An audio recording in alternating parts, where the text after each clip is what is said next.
Le président de la Confédération africaine de football, Ahmad Ahmad, s'est montré à la fois rassurant et menaçant sur l'organisation de la CAN 2019 par le Cameroun ce mardi à Abidjan, ajoutant qu'il ne reculerait pas sur l'élargissement à 24 participants.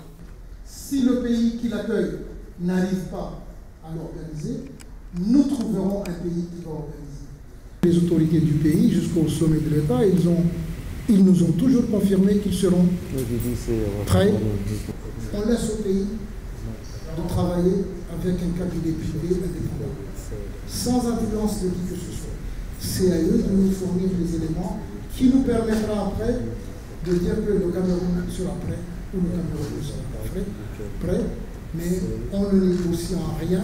Le passage de 16 à 24 participants permettrait d'éviter l'absence fréquente de certains grands pays, d'après le président de la CAF. Début août, Ahmad Ahmad avait jugé que le Cameroun n'était pas prêt, suscitant une polémique sur une éventuelle réattribution de la CAN, alors que le Cameroun avait obtenu l'organisation sur un cahier des charges à 16 équipes. Le passage à 24 avait été préconisé en juillet 2017 lors d'un symposium.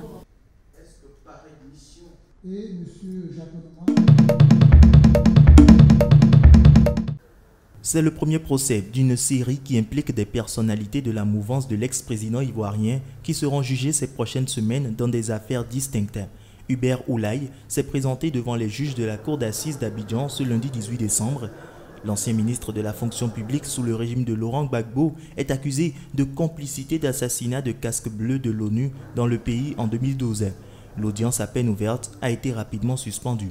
En tout cas, ce que j'ai vu, à condition que je sois contrarié par les débats, dans ce dossier, il n'y a rien qui puisse conduire un individu devant le juge.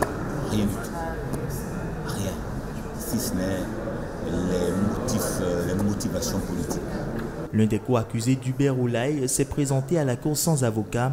Or, la présence d'un avocat est obligatoire lors d'un procès en assises en Côte d'Ivoire. Il y a donc de fortes chances pour que le procès soit renvoyé à une date ultérieure. On soupçonne plus précisément Hubert Oulaye d'avoir financé à hauteur de 2 millions de francs CFA, soit environ 3 000 €, le groupe armé à l'origine de l'embuscade qui a notamment coûté la vie à 7 soldats nigériens de l'ONUCI en juin 2012 dans l'ouest du pays.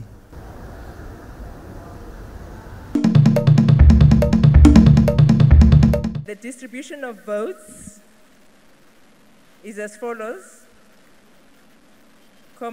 La répartition des voix est la suivante. La camarade Nkosazana Dlamini Zuma a reçu 2261 voix et le camarade Cyril Ramaphosa a reçu 2440 voix. Nous déclarons le camarade Cyril Ramaphosa comme nouveau président du Congrès national africain. Comrade Cyril Ramaphosa as the new president of the African National Congress. Le vice-président sud-africain Cyril Ramaphosa succède ainsi au très contesté président Jacob Zuma au pouvoir depuis 1994. Annoncé au terme de plusieurs heures de dépouillement, la victoire de Ramaphosa a été accueillie par un tonnerre d'acclamations de ses partisans et les sifflets de ceux de son adversaire, témoins des fractures qui divisent le parti. Ce que j'aime avec cette conférence, c'est que personne n'a vraiment perdu et que personne n'a vraiment gagné. Donc tout le monde veut ce qu'il y a de mieux pour l'ANC. Les branches de l'ANC ont exprimé leur volonté et nous devons respecter le résultat du Congrès et travailler avec chaque leader élu dont le président. Très déçus, les soutiens de Nkosazana Dlamini Zuma se sont réconfortés en constatant que la nouvelle direction du parti, le président et 5 autres membres issus du scrutin de lundi étaient également partagés entre les deux camps.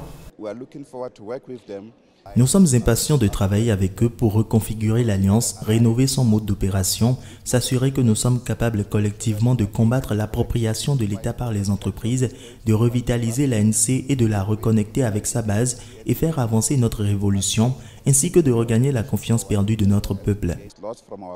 Ce succès fait de Cyril Ramaphosa un ancien syndicaliste devenu richissime homme d'affaires qui a donc l'immense tâche de redorer le blason du parti d'ici aux élections de 2019. Affaibli par la crise économique et les accusations de corruption qui visent Jacob Zuma, l'ANC a déjà subi un sérieux revers aux élections locales de 2016 en cédant à l'opposition le contrôle de villes de premier plan comme Johannesburg et Pretoria. La guerre de succession qui s'achève a révélé d'importantes fractures au sein de l'ANC.